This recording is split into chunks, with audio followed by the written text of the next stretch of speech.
Hey guys, and welcome to the Crown Sessions where passion, knowledge, and development thrive. I'm Jessica, and today I'm going to be dropping some real business knowledge. You're going to be learning how to plan and start your own business step by step. Now, we are going to be doing this in a 3-part series, and our video today is going to be part 1, and we'll be going through steps 1 through 3 of 8 steps today. So if you're still with me and you're excited about learning how to plan and start your own business, then stay tuned.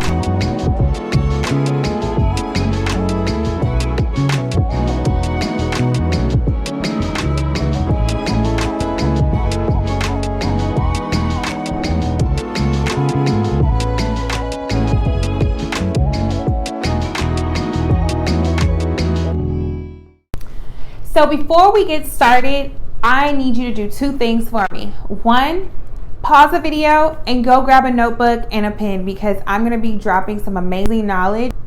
2, I need you to like, subscribe, and turn on those post notifications so when part 2 and part 3 and all the other videos that we're going to be dropping are posted, you get that notification and you can get this knowledge quick, fast, in a hurry. All right, so step 1 to planning to start your own business. Personal evaluation. You have to do a personal evaluation on yourself before you go into starting a business. Why is this important? Because you have to know if this is truly for you, if the industry that you're entering in is what you really want to go into, and if the work that's involved in starting this business is truly you're passionate about, okay? And if you're not sure before you start this journey, I really would encourage you to go ahead and click this link here and watch Shayna's video on self-care and how you plan out that self-care and do that pre-work before you start a business. So the personal evaluation, to me, I believe it's really important because if you don't know who you are and if you don't know why you're here, what is driving you to do certain things, why do you want to start a business? What is it about this industry or this business, this product or this service that you're selling that's going to make you feel whole? Then don't get into it, sis. Do not do it. I've done it before where I've jumped into situations with business and quickly, okay, I'm saying quickly, found out that it wasn't for me. But I lost money and I lost time with my kids and my family, and I honestly felt like a failure. So if I'm dropping knowledge to you, it's because I've experienced it already. So listen to me. A personal evaluation, step 1, this is not a step you can skip over. Actually, you can't skip over any of my steps, okay? So listen, personal evaluation, what does that look like? Okay, so I always say, ask yourself why. Why do you want to start a business? What is it about this business that makes you want to do this now? And then what you want to do is dig deeper, okay? Ask yourself why 5 times. We're going to do a quick example. Why do I want to start a business in real estate? Because I want to make real estate money, okay? Why do I want to make real estate money? Because I want to have more money coming into the household. I want to be able to pay off debt. I want to be able to buy a new car. Okay, why do you want to be able to pay off debt and buy a new car? This is the 3rd why. I want to be able to pay off debt and buy a new car so that I can provide a life for my family that I didn't really have. Okay, why do you want to provide a life for your family that you didn't have? I grew up struggling with my parents. I wasn't able to get certain things that I wanted or needed, and I don't want my kids to struggle in that way. Why don't you want your kids to struggle in that way? It's the 5th why. I want my kids to be able to live a life of financial freedom, and I want them to grow up and be able to have all of the tools and resources to be successful in the future. Okay, so now if that 5th why seems really at the core and at the root of why you're starting this business, then you are ready to move on to step 2. Okay, but before we move on to step 2 and you're satisfied with this self-evaluation, this personal eval, there's a few other questions that I want to make sure you're asking yourself. Am I passionate about real estate or whatever you're going into? Are my skills there? Do I have the skills? If not, what is it going to take to get the skills that are needed to be successful in this field? Is product or service, or if you're selling real estate, is this something that people want? Is it in demand? If all of these are a yes, and you are still honing in on what makes you happy, and you've honed in on that 5th root cause, then you're ready to move on to step 2. All right, guys, step 2, analyze your industry. So if you've done the personal evaluation, you've really honed in on what you're passionate about, and we're still in the industry that you know and feel it's going to make you happy, and you're going to thrive in it if you just jump in. But before you jump in, of course, you need to know, what is this industry like? What do I need to come to the table with to be successful? So you want to do some work. You want to research, okay? For example, if you're looking to open a hair salon, like myself, by the way, I own a hair salon. It's called the Evolve Effect Hair Extension Studio, located in Upland, California. I've owned it for a little over 2.5 years, and I absolutely love what I do, okay? But we'll get back into that later. So do some Google research. Research the salons in your area. Go visit them. Maybe listen to some podcasts on owning a hair salon and what it really takes to make it successful.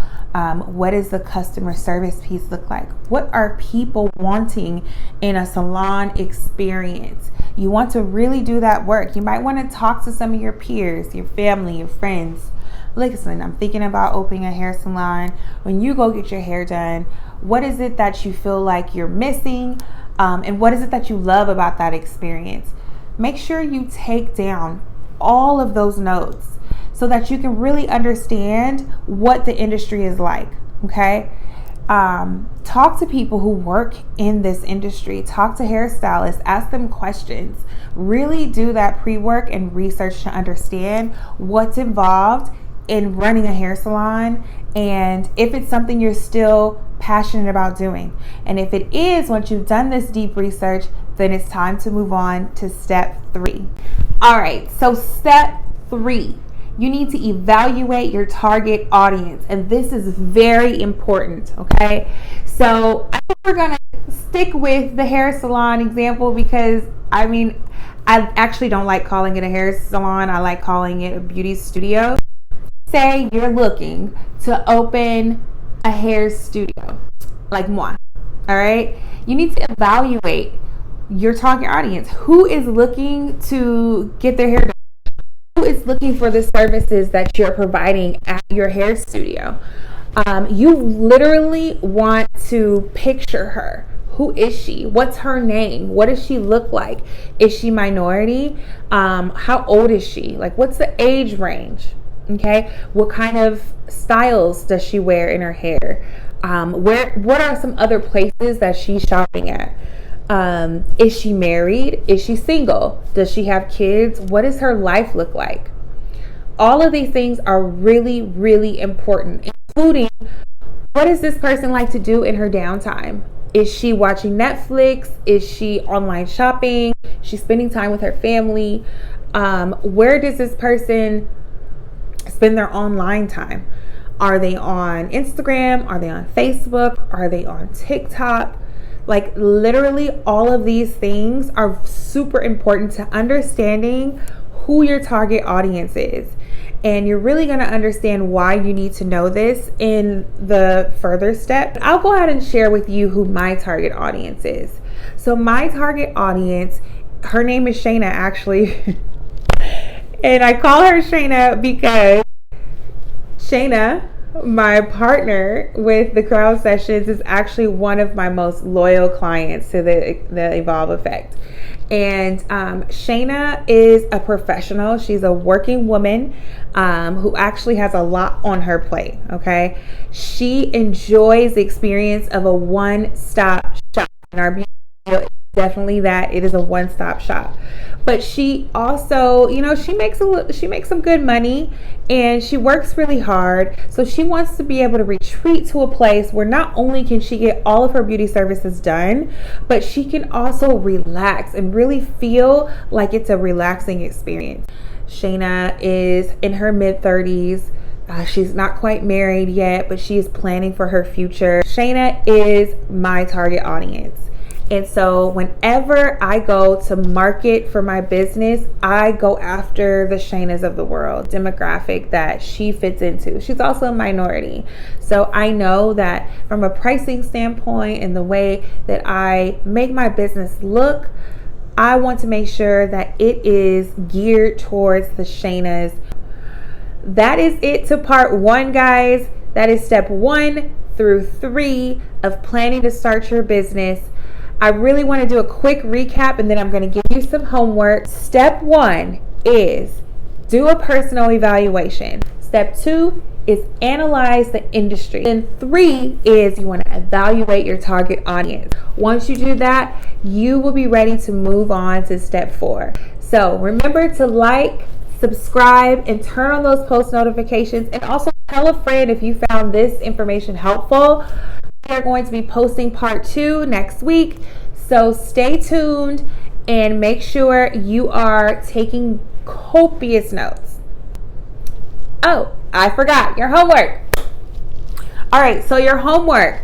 What I want you to do before we move into part 2 is I want you to go ahead and write down 3 words that describe who you are and why you are so passionate about the business that you're looking to get into. Okay, and then go ahead and write those down in the comment sections. I want to see what you guys are saying. I want to interact with you guys and really understand what's driving you to be a business owner or entrepreneur. Until next time, I'll talk to you guys soon. Bye.